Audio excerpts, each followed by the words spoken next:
Welcome to Banfield. We begin tonight with a quickly developing story out of Tennessee, where a jailbreak has become a multi-state fugitive manhunt that has forever changed and even ended multiple lives.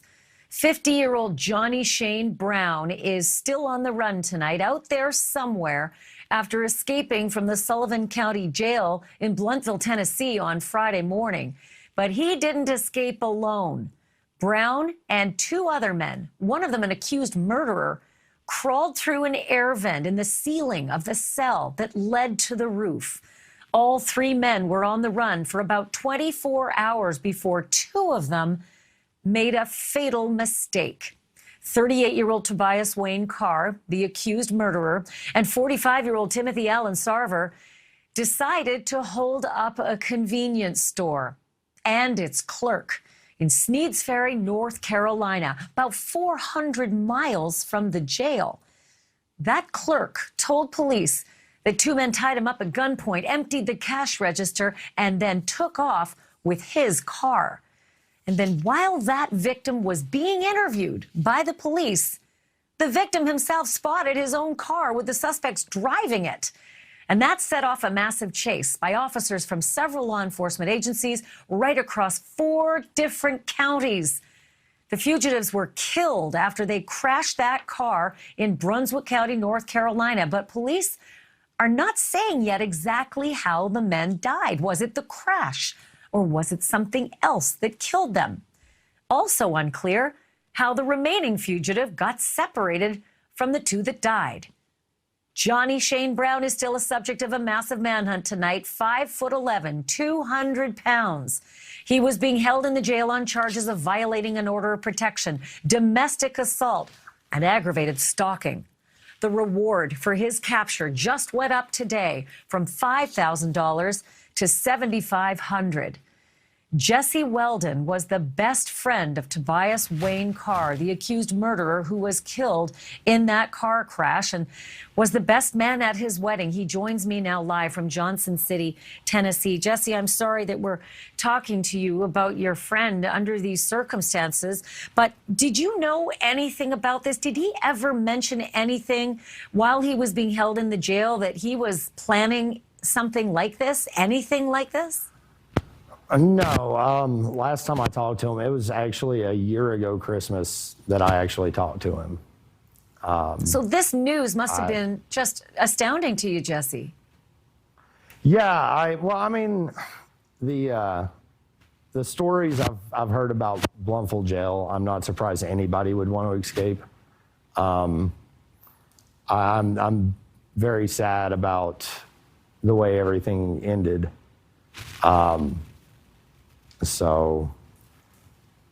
But I could hardly blame anybody for wanting to get out of there.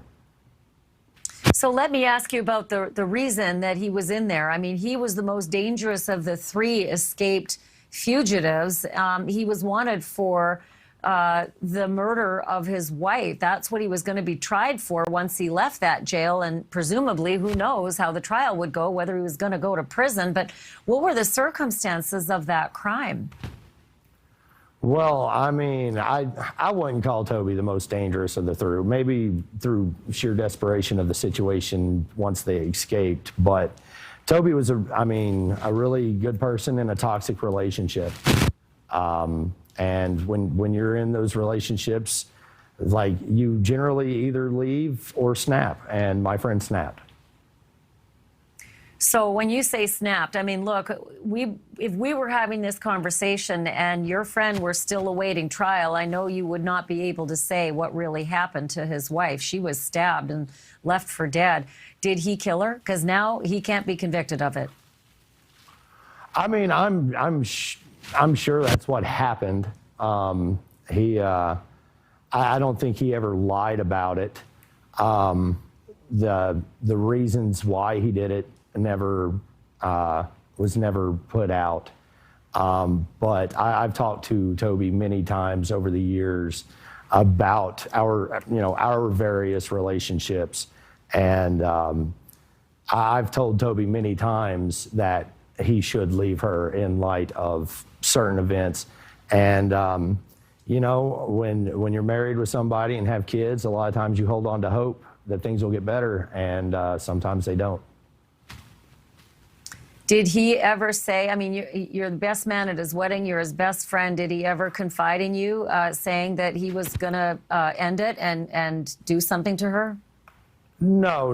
Last time I talked to him, basically what he said to me was that everything he ever suspected was true, and so much worse that he was embarrassed to even talk about it, and he was trying to work through it. And apparently in the process of trying to work through it, the arguments got worse, and like I said, my friend snapped. And he stabbed his wife to death. All right, so that's the story of your friend. Do you know anything about his fellow fugitive that he broke out of the prison with, Johnny Shane Brown? Do you know, did you ever hear about him? Do you know if they were friends in the jail? I'm sure once he was in jail, he had to make friends with plenty of people that he may not otherwise have been friends with. I mean, it's hard telling, especially from a standpoint of never having been to jail. So as far as the other inmates go, I've never met them. I've never heard of them. I think some of them, like one of them was from a little farther up north in Virginia. I'm not 100% sure. But I do know that they were all three maximum security prisoners, and probably should have been watched a little closer. I mean, yeah, like they were able to get through a vent in the ceiling of their cells, which is a bit shocking. The third guy, Timothy Allen Sarver, also died in that crash. But before that, he and your friend Tobias, do you call him Toby or Tobias? I always called him Toby. He went by Toby. Yeah. Matter of fact, he spelled it with two B's, and I told him that's not Toby, that's Tobby. So we joked about that with him quite a bit. And so, before that, they had held up a clerk, a convenience store clerk, at gunpoint, robbed the convenience store, and stolen the clerk's car. Does that sound like your friend? That doesn't sound like my friend. I'm sure, being on the run, I'm sure he probably felt he had to do some things that he never would have thought about otherwise. I definitely don't condone anything that he has done since November 11th, 2019. But I do understand a lot of why, and I understand it. It's tragic. He leaves behind a daughter who now, with a dead mother and a dead father, is orphaned. It's just a very sad story. Jessee Weldon, thank you. Yep. I'm sorry for your loss, and I thank you for shedding some light on what's happening in this, developing story. Thank you for that. Thank you for watching. Click the red subscribe button below so you can get more of NewsNation's fact-driven, unbiased coverage.